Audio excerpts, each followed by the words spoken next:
Hey guys, welcome back to my channel. There have been a lot of exciting things going on in my life, and I really wanted to make this video to tell you about one huge milestone that I recently hit.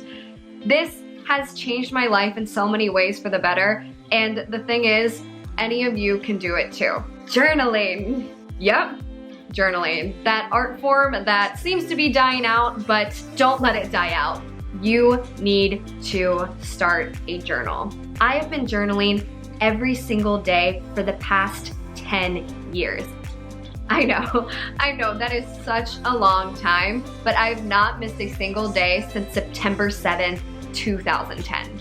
Back whenever I first started, I really only did so that I could remember my 8th grade year. I had this crazy obsession with remembering everything. I had no intent for continuing this long, but I'm so glad that I have because it has genuinely made me a better person. At this point, I think I've worked through probably between 50 and 75 journals, over 3,000 journal entries, 3,000 days, which is insane. Now I did just say, any of you can do it. And probably the toughest thing when you first start out is getting into the routine of consistently writing. But lucky for you, I do have some tips that are sure to help you and get you on the journal train. So, here are my tips for staying consistent. Tip number 1. Start small. Don't try to fill out 10 pages the first time you sit down because frankly, that's not gonna happen. You have to start out with small goals. So when I began, I made it a goal for myself to write one singular page every day. Not front and back, just one page. And that was completely doable for me. But the more comfortable that you become with writing, the more restrictive that one page is going to feel like. If you find yourself wanting to write over one page, go for it. Soon enough, the words will flow so freely that one page will be restrictive, and soon enough you'll be writing 2, 3, maybe even 4 pages at a time. But begin with the small goal of a few lines or one page. This can also be very helpful too. The 1-a-day 5-year memory book. The way that it is set up is genius in my opinion. It gives you a date and about 5 lines to fill out for 5 years. Not a lot, it's easy to keep up with, and then 5 years of your life are already in this book. These line-a-day journals can be found everywhere: Target, Walmart, Amazon. This specific one is available at Chronicle Books. It was a gift to me, but it is only $17, so if this style speaks to you, you know where to find it. That kind of leads into my next tip.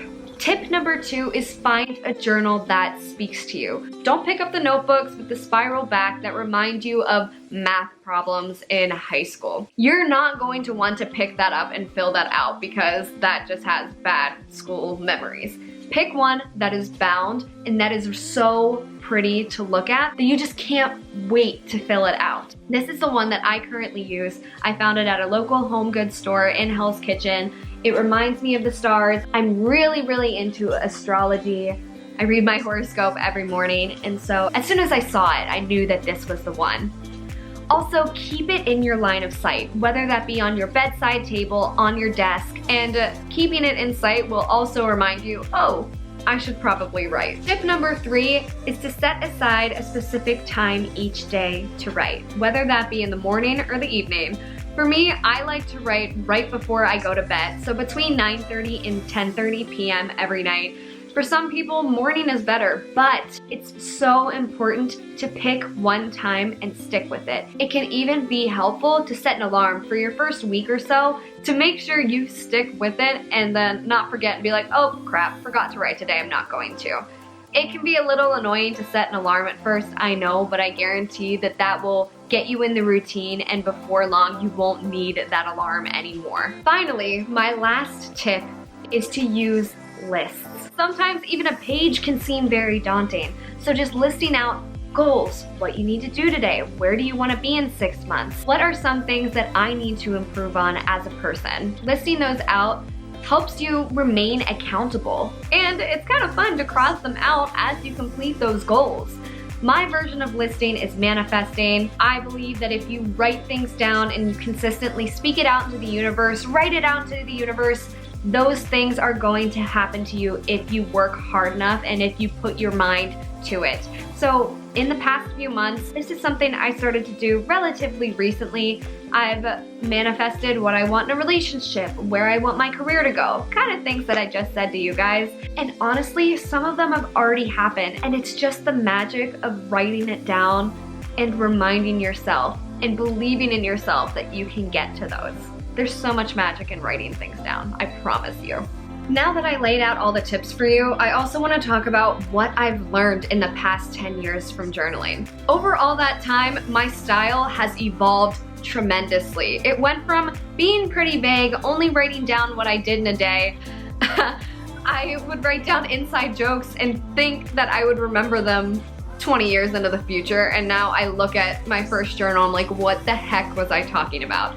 But that's beside the point. Particularly over the past 5 months, I think my journaling has evolved the most. And that is because I never would really talk about my feelings or what was going on in my head. I would pretty much just write out what happened to me in my day. But it is so important to write down what is going on in your head. Getting all of your thoughts down on paper can feel like such a weight lifted off of your shoulders because it's no longer locked in your head. You can look at it, you can read it, and you can analyze it and really try to understand how you were doing mentally. Moving on from that rant, these are the top 3 things I've learned. Oh my god, it has improved my memory tremendously.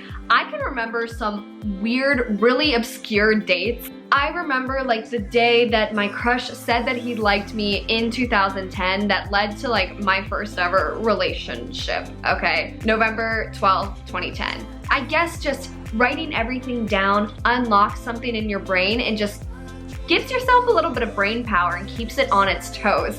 So aside from very obscure dates, I now remember every single one of my friends' birthdays, and I can just recall certain events, whether that be like national news or personal events that have just kept my memory in tip-top shape. You know, over the years too, journaling has really helped me manage my stress. For me, my journal is my therapist, and whenever I'm having a bad day or I just have a jumble of everything going on in my head, I know that I have this space to get my grievances out on pen and paper and to let all of the negativity leave me. And that is so nice to have, especially in this day and age, especially with the past rocky year that we had with COVID and isolation. And we've all experienced emotions that none of us have really ever felt before. So being able to have that outlet has really meant so much for me. And it has not only been a major stress reliever, it has also been able to help me keep my mental health in check and make sure that I'm doing okay personally. And I feel like that's so invaluable to have because mental health is important. And so in essence, having a journal is going to help your mental health significantly, and I promise you that. Now, aside from improving my memory and just being a huge stress relief, I think that journaling has helped me become a better person in the way that I'm able to communicate. I'm able to better articulate my feelings, which leads to me being a better communicator in every single aspect, whether that be in my job, with my family, in relationships, with friendships. And that's because it really forces me to sit down and not only think about my feelings, but think about other people as well. In fact, not only verbally communicate, I feel like it's just helped me become a better writer. And sometimes I feel like I'm better able to verbalize what my true feelings are if I write something down. Now, I could really go on and on and on and on and on for hours about the benefits of journaling, but those are my top 3. And like I said, it is never too late to start. I know I said this before, but I never intended to continue on this long with writing everything down, but now I kind of feel like my life is like Allie from The Notebook almost. Now I have a record of everything and I want to continue doing this for myself. How many people can say that they remember everything in their life, or at least have a record of everything in their life? I really want to thank all of you for watching this video. If you have any journal prompts or other tips that you think would be helpful to those just starting out, or someone like me who's been doing this for such a long time, let me know in the comments. If you were to take away one thing from this, just know that journaling will benefit you, and I really hope that all of you take the time to do this for yourself. Until I see you again, give this video a like and a thumbs up. A like, is that the same thing? I don't really know. And please subscribe. I have so much more content coming your way this year, and I can't wait for you all to see it. Have a wonderful rest of your day, and I'll see you next time.